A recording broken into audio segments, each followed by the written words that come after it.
जैसा आप सब लोग जानते हैं कि कुछ दिन पहले यहाँ बीजी पुंछ में एक अनफॉर्चुनेट बहुत ही बुरा वाक़या पेश आया, जिसमें कोई हमारे 5 जवान शहीद हो गए हैं और एक काफ़ी बुरी तरह से ज़ख्मी हो गया है। और उम्मीद तो ये की जाती थी कि जैसे सतपाल मलिक साहब ने बताया कि जब पुलवामा अटैक हुआ तो उसको छुपाने की कोशिश की गई।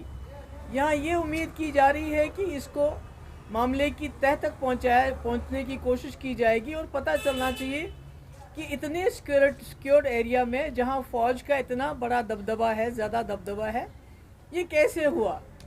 देखिए, जहां तक इन्वेस्टिगेशन का सवाल है, हम चाहते हैं इसमें इन्वेस्टिगेशन होना चाहिए और सच्चाई सामने आनी चाहिए। मगर जिस तरह से अभी मैंने ये इमरजेंसी में आप लोगों के यहाँ प्रेस कॉन्फ्रेंस इसलिए बुलाई कि पिछले एक हफ्ते से जब से ये वाक़या हुआ है, जो हालात पुंछ के बने हुए हैं, राजौरी के बने, ख़ासकर पुंछ डिस्ट्रिक्ट के बने हुए हैं, वहाँ जो जुल्म का तांडव चल रहा है, जिस तरह लोगों को पकड़ पकड़ के उनको टॉर्चर कर रहे हैं, उनसे पूछताछ हो रही है, जिसमें आपने भी सुना होगा एक आदमी मुख्तार शाह बटादुरिया का रहने वाला, जिस पे जो कस्टडी में, पुलिस की कस्टडी में उसको लेके गए थे और उसके बाद ये बताया गया कि उसने खुदकुशी की।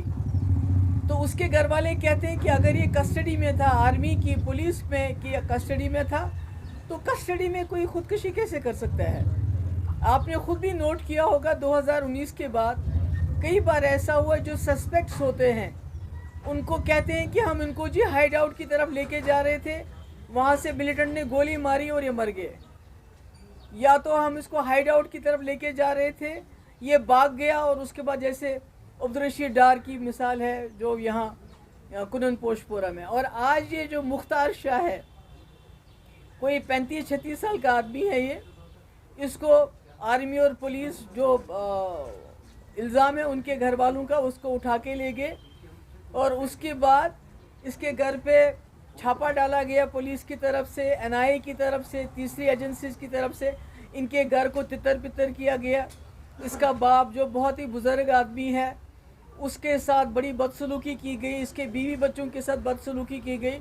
और अचानक एक वीडियो आता है जिसमें ये शख्स ये कहते हुए सुना जाता है कि मैं तंग आ गया हूँ, मेरे घर वालों को, मेरे दोस्तों को, मेरे गाँव वालों को तंग किया जा रहा है, और हाथ में उसके बॉटल है।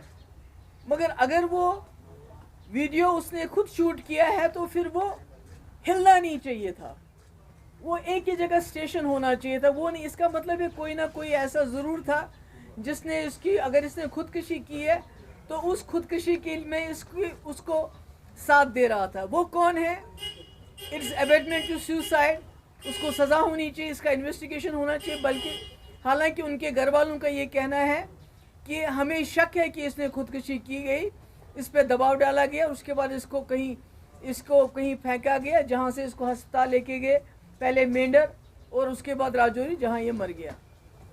इसी तरह दूसरा एक है ज़हूर अहमद शाह, ये नार मेंढर का रहने वाला है, और मोहम्मद सईद नार मेंढर का रहने वाला है। ये इतने ज़ख्मी हैं, इनकी इतनी पूछताछ हुई, इतनी मारपीट हुई है। एक तो मेंढर अस्पताल में है, एक राजौरी के अस्पताल में है, और इस वक्त सैकड़ों लोगों की पूछताछ हुई है, और उसमें दर्जनों या तो आर्मी की कस्टडी में है, या तो पुलिस की कस्टडी में है, या एनआईए की कस्टडी में है। तो मैं पूछना चाहती हूँ जो यहाँ सरकार है कि राजौरी पुंछ के लोग सबसे ज़्यादा अमन पसंद है, इन्होंने बंदूक को कभी सपोर्ट नहीं किया है, तो क्या आप जानबूझ के इन लोगों के ऊपर जुल्म ढाते हुए इनको मजबूर करना चाहते हैं कि ये कुछ ऐसा अपने डिफेंस में, अपने आप के, अपने बचाव में ये लोग कोई ऐसा वैसा रास्ता इख्तियार करें जिसके नताइज हम सबको भुगतने पड़े। और यहाँ से मुगल रोड का रास्ता भी बंद है, उसको भी नहीं खोलते हैं। कम से कम इंसान जाए वहाँ, देखे वहाँ जो इतना जुल्म सितम हो रहा है, कोई बात नहीं कर पाता है। बात करने की कोई बोलता है तो डर जाता है, बात नहीं कर सकता है। इसके मुख्तार के घर वाले, औरतें रो रही थी, वो चिल्ला रही थी, मगर मर्द बात नहीं करते हैं। वो कहते हैं जी हम बड़े वफादार हैं, हमने पहले भी आर्मी का साथ दिया है, आगे भी देते रहेंगे। मगर हमारे साथ ये क्या हो रहा है? ये तो होगी राजौरी पुंछ की बात, जहाँ बहुत ही इस वक्त जुल्म का तांडव, इतनी मुसीबतें लोगों को हो रही है कि जिसका कोई हिसाब नहीं। इसके अलावा अगर आप देखेंगे, जब से ये G20 का सिलसिला शुरू हो गया है, पकड़ दकड़ शुरू हो गई है। नौजवानों को पुलिस स्टेशन बुलाना शुरू किया गया है। खासकर साउथ कश्मीर में इस वक्त सैकड़ों की तादाद में लड़कों को जेलों में बंद किया गया है, जिसमें खाली पुलवामा के कोई 60 लड़के हैं, शुपियन से हैं, अनंतनाग से हैं, कुलगाम से हैं, और अब श्रीनगर की तरफ बढ़ रहे हैं। क्योंकि G20 जो है मई 20 को शायद आ रहे हैं वो लोग, तो उससे पहले ही यहाँ के नौजवानों की पकड़ दकड़ शुरू हो गई है।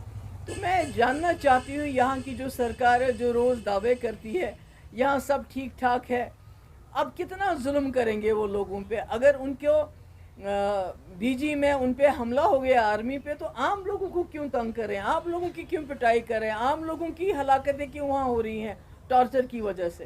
तो इसलिए मैंने सोचा मैं आप लोगों से बात करूं, क्योंकि कोई राजौरी पुंछ से कोई खबर नहीं आ रही है, कोई कुछ नहीं हो रहा है, किसी को कोई अखबार वाला नहीं लिख रहा है इसके बारे में, कोई जो है चैनल वाला इसकी बात नहीं करता है। तो मैंने कहा कम से कम मैं तो बात करूं, हो सकता है उन लोगों को थोड़ी सी सहूलियत हो जाए जो इस वक्त बुज़ुर्ग, तो बुज़ुर्ग, बच्चे क्या, औरतें क्या, सबकी इस वक्त जो है टॉर्चर हो रहा है, सबकी पूछताछ में पिटाई हो रही है।